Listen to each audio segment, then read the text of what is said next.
जी हाँ दोस्तों, नमस्कार। तो सबसे पहले हम अपने सभी विद्वान साथियों को, विषय बहनों को, सभी प्रिय मित्रों को जितेंद्र क्लासेस की इस ऑनलाइन कक्षा की तरफ से और अपनी तरफ से आप सभी लोगों को बहुत बहुत अतल दिल की गहराइयों से स्वागत करता हूँ, साधुवाद देता हूँ और अभिनंदन करता हूँ।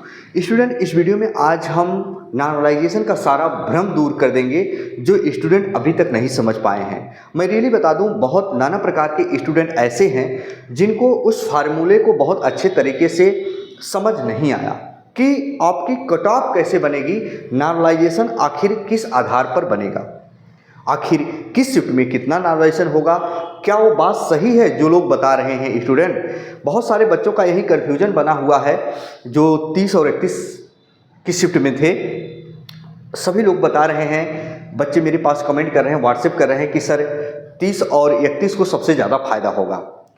क्या जितने नंबर ऑफ क्वेश्चन कैंसिल हुए हैं उतने का फायदा होगा? सबको फायदा होगा?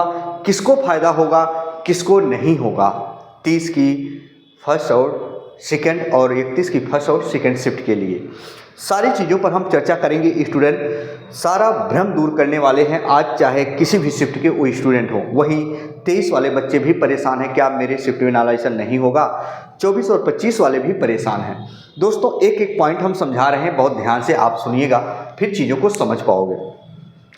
हालांकि जो आंसर की आई फाइनल, उसके साथ उन्होंने ये स्टूडेंट फार्मूला दिया। उन्होंने कहा सही उत्तर मल्टीप्लाई निर्धारित अंक अपान सही प्रश्नों की संख्या।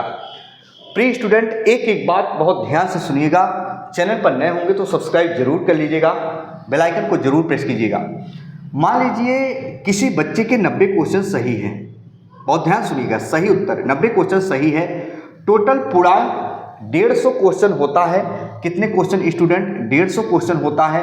150 मल्टीप्लाई 2 करोगे, एक क्वेश्चन 2 नंबर का, तो 300 हुआ, यानी निर्धारित अंक टोटल पूर्णांक 300।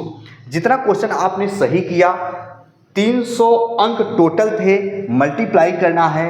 स्टूडेंट, 150 प्रश्न टोटल सही थे। अब 150 प्रश्न टोटल सही थे, आयोग की तरफ से कितने प्रश्न कैंसिल किए गए हैं? चाहे 6 हो, 7 हो, 5 हो, 4 हो, 3 हो, 2 हो, 1 हो, एक भी नहीं है तो 150 रख देना है। अगर जिस शिफ्ट में एक भी प्रश्न कैंसिल नहीं किया गया है, 0 है, तो यहाँ 150 रख देना है। जिसके में एक कैंसिल हुआ है, 149 रख देना है। जिसके में 7 क्वेश्चन कैंसिल हुए हैं, उसको 143 रख देना है। बात समझ में आई? तो स्टूडेंट, जब यहाँ 6 क्वेश्चन हम 150 में से मान लीजिए 6 क्वेश्चन कैंसिल किए गए, जिस शिफ्ट की बात हम कर रहे हैं, तो 150 में से 6 घटाओगे तो 144 आएगा। जब इसको कैंसिल करोगे तो 187.5 अंक बन रहा है। मान लीजिए ऐसे जिस स्टूडेंट का यहाँ 100 क्वेश्चन हो, मल्टीप्लाई कर लेना। अगर मान लो 10 क्वेश्चन गलत हो तो 140 रख देना माइनस करके। ऐसे सभी लोग कर लेना, ये सारी प्रक्रिया आप जानते हो। प्रिय स्टूडेंट, जो लोग बता रहे हैं कि 6 से 7 क्वेश्चन जहां कैंसिल किए गए हैं आयोग की तरफ से, वही लोग बता रहे हैं कि 12 से 14 नंबर के नॉर्मलाइजेशन मिल सकते हैं। ये सरासर गलत है। मैं इस बात से बिल्कुल प्यारे बच्चों सहमत नहीं हूं। अगर आप सहमत हैं कि नहीं है तो कमेंट बॉक्स में ज़रूर कमेंट करिएगा। किस आधार पर नॉर्मलाइजेशन होगा ये तो लोग समझ ही नहीं पा रहे हैं, है ना। सारी चीज़ हम एकदम क्लियर करने वाले हैं।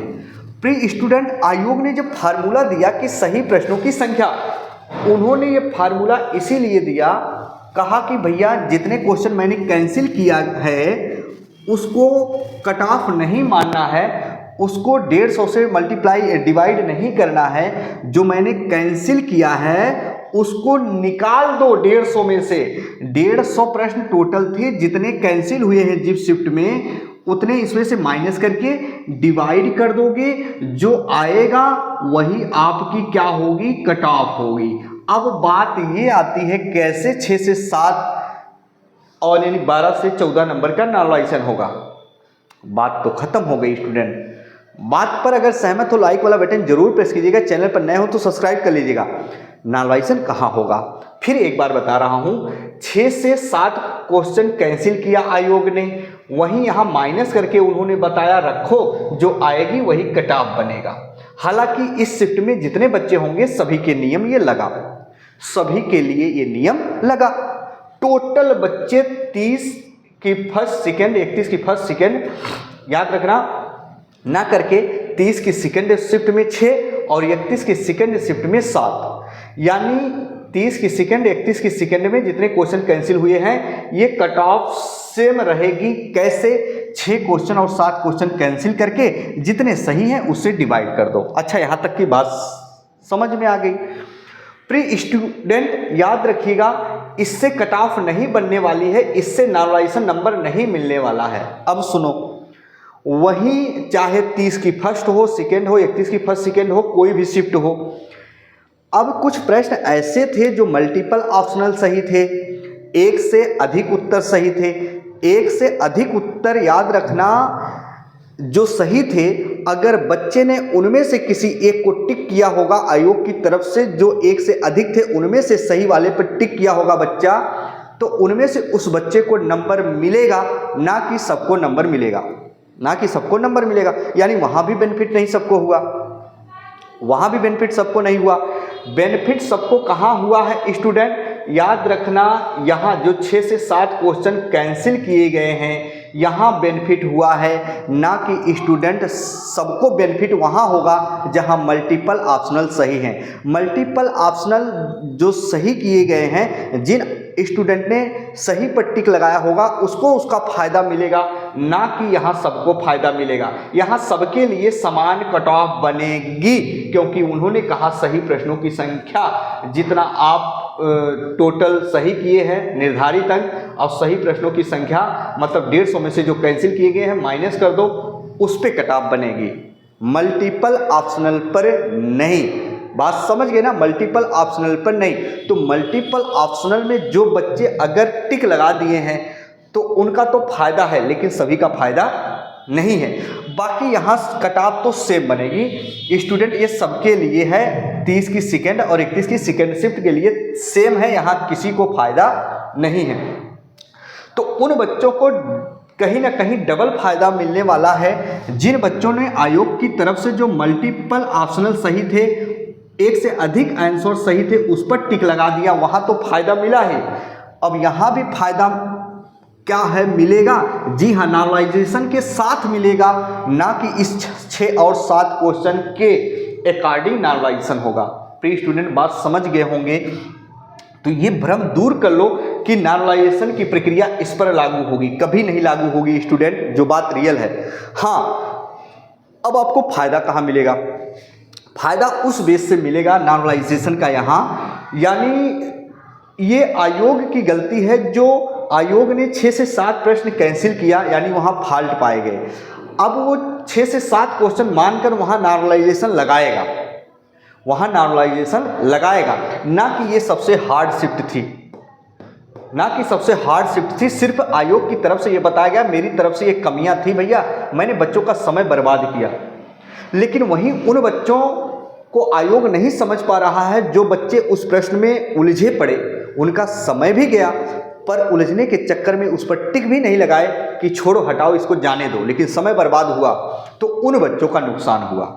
सबका नहीं नुकसान हुआ है, उनका नुकसान हुआ है जो उसमें उलझे थे और टिक भी नहीं लगाए उस पर, उन एक से अधिक ऑप्शनल जो सही थे उनका नुकसान हुआ।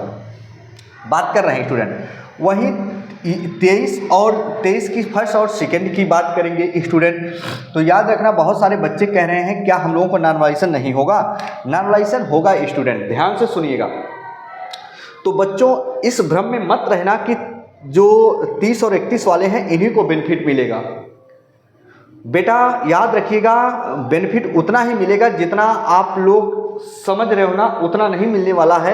याद रखना, कहीं ना कहीं बेनिफिट इनको भी अधिक मिलने वाला है 23 की फर्स्ट और सेकंड शिफ्ट वालों को, क्योंकि ये पेपर पहला स्टार्टिंग था, पेपर का पैटर्न कैसा था ये किसी को नहीं मालूम होता है। देखो दोस्तों, एक तरीका बता रहे हैं, मान लो रेलवे का एग्जाम चलने लगा।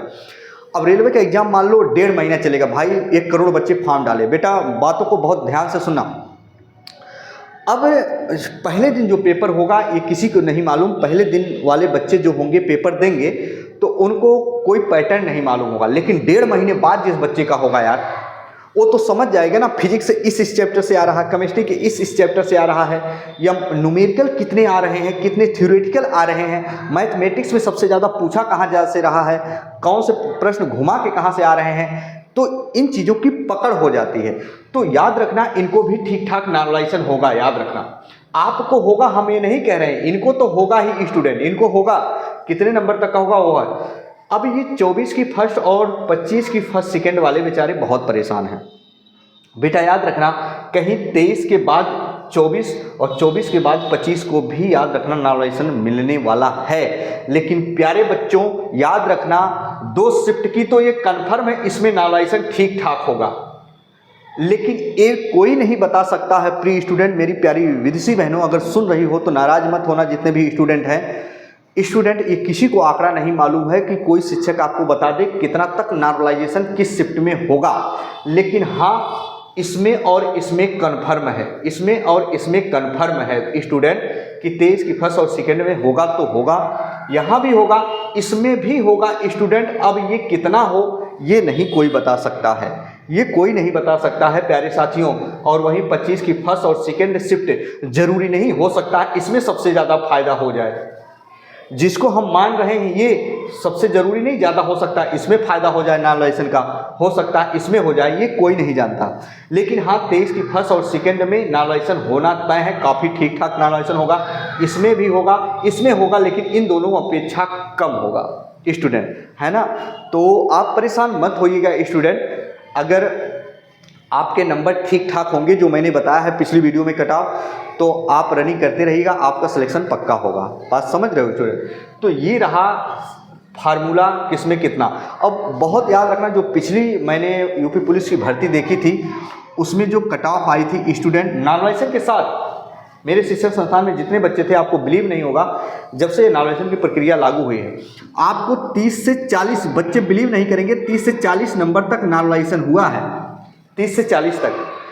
लेकिन क्या 30 से 40 तक जरूरी नहीं कि आपके शिफ्ट में 30 से 40 तक हो, लेकिन याद रखिएगा स्टूडेंट, जो इन्होंने इस बार प्रक्रिया अपनाई है, बहुत सारा इसमें झालमेल हो गया है, क्योंकि जितने शिफ्ट हैं कहीं कहीं क्वेश्चन कैंसिल है, कहीं 1 से 2 अधिक है। इस बार किसी को पता ही नहीं लग पा रहा है कि कौन सी शिफ्ट बहुत हार्ड है, कौन सी शिफ्ट बहुत आसान है, कितना नॉर्मलाइजेशन होगा। तो प्यारे साथियों, चैनल पर नए होंगे तो चैनल को सब्सक्राइब जरूर कर लीजिएगा, बेल आइकन को जरूर प्रेस कीजिएगा। फिर हम मिलेंगे नए सेशन में, तब तक के लिए मित्रों जय हिंद जय भारत।